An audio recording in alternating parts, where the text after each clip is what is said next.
Why others matter. As you're building your business coaching practice, why should you include others? Why should you be around others? That's what we're going to discuss here. And here's why. Number one, loneliness is an epidemic. It's problematic. I know it's controversial, and I know you may have a different opinion than others. That's totally fine. But what's probably inarguable is that when we look back at, during the coronavirus, there's no doubt over time, people started to miss being around others. Lots of depression, lots of anxiety. And why? Well, one, we are totally created and wired to connect together, to commune together. Like, it's a thing. Like, being around, and I understand that, there's introverts and extroverts, whatever. But still, even the introverts love to be around somebody from time to time. Extroverts love being around everybody all the time. I'm kind of like, probably in the middle-ish. That's probably not true. Probably just depending on the day, what's going on. I can definitely be heavily extroverted.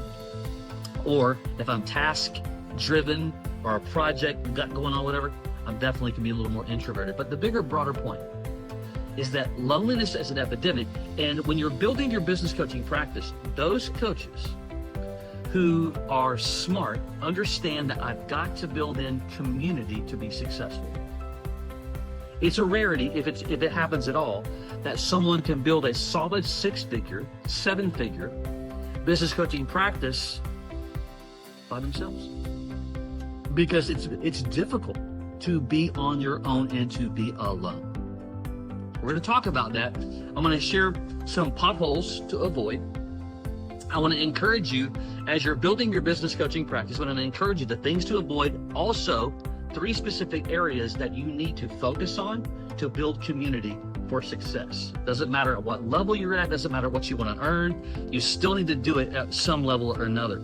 We were talking, some friends of mine last week were talking about how life is just so much faster than it used to be, right? Like, I can think about as a kid, my grandfather, East Tennessee, he was retired when I was a kid, and front porch, summertime, swing, sweet tea, that was the game, right? Like, that was it. With people driving by, hey, how you doing? It was lots of that kind of stuff, small town, and it was great. And I remember even one time, as a kid, not getting an assignment done. It was a Sunday. It was due, as you probably have done this before, it was due the very next day, and I needed a protractor. Remember those things? And but the closest store to us at the time was a grocery store. It closed at 6. That wouldn't happen today. Why? Everything's 24 hours, which makes time feel like there's something's going, all these events to go to, get this done. If you have kids or grandkids, sporting events out the wazoo, and every camp under the moon in the summertime. I'll never forget when we lived in South Florida one time. We were talking about a swim camp and when our kids are small, and I'll never forget seeing a snorkeling camp. I'm like, all right, folks, like, we got out of hand, right? But it's a real thing, and if we're not careful, if we're building the business coaching practice and we're not including others along the journey, it's just going to be very, very hard, because loneliness is an epidemic. You don't want it'll improve your anxiety when you're lonely. It'll make you feel insecure when you're lonely. So 3 things you got to watch for. Number 1, pride. It's really easy, especially, don't get offended, but especially if you're more introverted, I'm just going to do this by myself. The challenges that we go through, the things that we deal with, we're like, I'll figure it out. I'll chat GPT it, as if we think chat has all the answers. Wrong most of the time. And having that understanding that if I'm not careful and I'm falling into prey about this idea of pride in my life, because I have my hand up and I have an aversion to other people, it's going to pull you down. Because you can't do it alone, and you shouldn't want to do it alone. It's like, why would you want to lift the big rock by yourself? Enlist the help of others. Number 2, we get embarrassed. If you have that emotional connection and that feeling that I don't want to say anything because I might be embarrassed, then that's a red flag. You need to work through that and understand that that's going to prevent you from being able to get to where you want to go. Like one of the bedrocks of success in coaching, which we talk about all the time. 3 things, by the way, real quick, that you got to solve. Where do I get leads and prospects? How do I convert prospects into ongoing high-paying monthly clients? 3rd, how do I coach my clients to get results with simplicity? Those are the 3 things that you must solve in every scenario as to grow a successful business coaching practice. Okay, so when it comes to the process of working with somebody else, asking questions is a cornerstone of clarity. It's a cornerstone of helping them to see what they can't. And getting really good with asking great questions is real. But if we drift or slip into embarrassment, well, how bad is that? Now it's like taking an arrow out of your quiver and throwing it away. Like you're losing leverage. You're losing strategy. So embarrassment. Then the 3rd, uncertainty. What if? Well, what if they say this? What if they think that?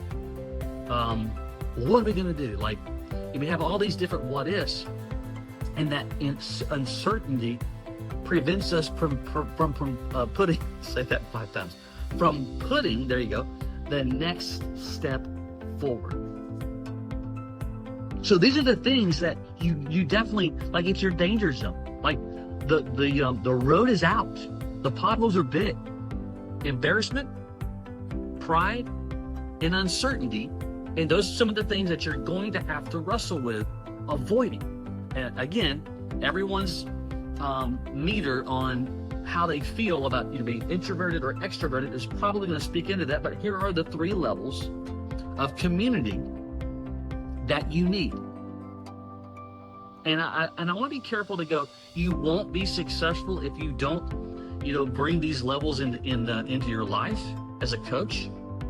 But I'd be pretty close to saying it. To be honest with you, I'll say if you'd be an outlier if you're successful if you don't have these 3 levels of community built into your coaching practice and into your life for that matter. Number 1, a one-on-one confidant, we'll call it. Okay? In other words, this is someone that you just trust. This is someone that you can trust to talk about the challenges.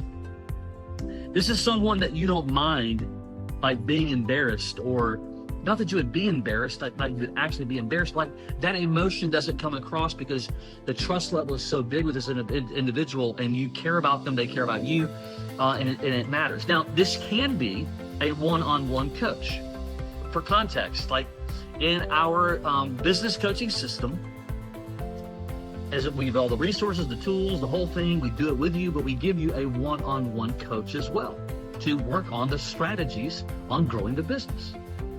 So it may be that person, or it might be part of that person, but also someone you can fall back on, again, family member, past colleague, longtime friend, that you can just blah, blah, blah, blah.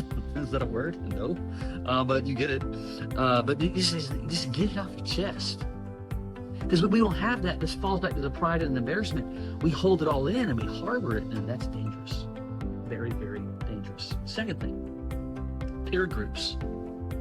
You need to get into community with others that are either they can be business coaches, good thing to do.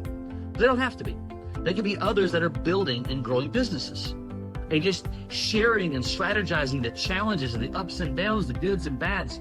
There's all of it, and it will fill you up. Whether you meet like that weekly, monthly, whatever, but it's just peer-to-peer where, it might be a paid mastermind style. That really falls into the next thing in a moment. But bigger than that, it's just a peer group of others where you just trust one another. You're hearing about how they handled X. You're explaining and expressing what you did well and success. Hey, good job. Like those things fill you up. So you're able to cast things off, and you're able to inhale and to fill up your emotional tank. And it matters. Third thing, the training rooms. Now that's the masterminds, to be honest. In other words, the part of the community of training rooms is I'm going to these rooms to level up. They could be like conferences. They could be, again, a ongoing weekly, monthly mastermind. Again, like in our coaching system, we do this weekly.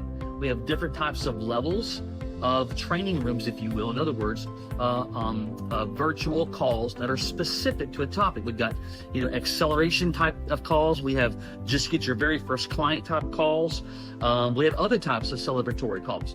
We even have, ironically, happening this week, a get together where we'll get together in the evening virtually and just for fun, just to connect with coaches all over the world, right? I think we're doing trivia or whatever. And doesn't matter. The point is connecting, communing, conversing. And this is, the brain's wired in such a way that if you don't, that you're again, loneliness is an epidemic. You'll feel bad, you'll feel moody, you'll feel anxious, and all of that can be dealt with. I won't say exclusively, I'm not a doctor, but definitely you can go and research it all day long and talk to a doctor, and they'll tell you, yeah, getting around people is important. Now, in what levels, it will be, up to you to some degree, but that's the 3 things that you need to build community around you. It's not just about being around people. You see, when it comes to building a business, and certainly from building a business coaching practice, if you're wanting to kill it, in other words, you want to earn well, you want to live well, whatever that means to you. I want to earn well. I want to take care of my family. I want to give back. I want to do things that are important. I want to give to, community groups, church, that kind of stuff. Those are important. Well, if there's no meat on the bones, and if there's no proceed, I can't do that. But to do it and to do it well, I got to be strategic and leverage. So when you leverage groups like 1, a one-on-one confidant, 2, peer groups, 3, training rooms. I'll talk to coaches sometimes. I'll say, when's the last time you leveled up? What do you mean? Like, what's your training room? Like, what is what is it that you're doing to train, to elevate? Oh, well, and it's like, blah, blah, blah, blah, blah, blah, blah. I've done it too, but I've learned. And I'll tell you, just transparency, I've gone to conferences before. That would be a training room where I've not wanted to go to the conference. Like, I don't want to travel this weekend, I'd rather go to the beach or whatever. I don't live by the beach, by the way. I just said that because I always want to go to the beach. And, but then I'll go, and oh my gosh, like the lift that you get on so many different levels is just, electric. So there you go. Loneliness is an epidemic. Community matters. Do not think that you're going to build your coaching practice by yourself with not including others along the journey. Look, people love you. They want to support you. They want to cheer you on. But they can't do that if you're not inviting them into your world. As a matter of fact, we tell coaches all the time, like, if you start with us, we're going to encourage you that you begin to share what you're doing on a daily basis about what you're working on and how you're bringing transformation to business owners. It's not just about selling and getting clients or whatever. It's like, man, I had an amazing call this week. I talked to an individual, whatever. I'm preparing for a presentation. Like, you start to share that, it builds your community, it builds your network, and your community really gets extensive. And that's how you do it. I hope this has added value today. As I always say in a lot of the trainings that we do, that this is just information if you just listen. It becomes transformative if you implement it. And that's what I encourage you to do. Take care.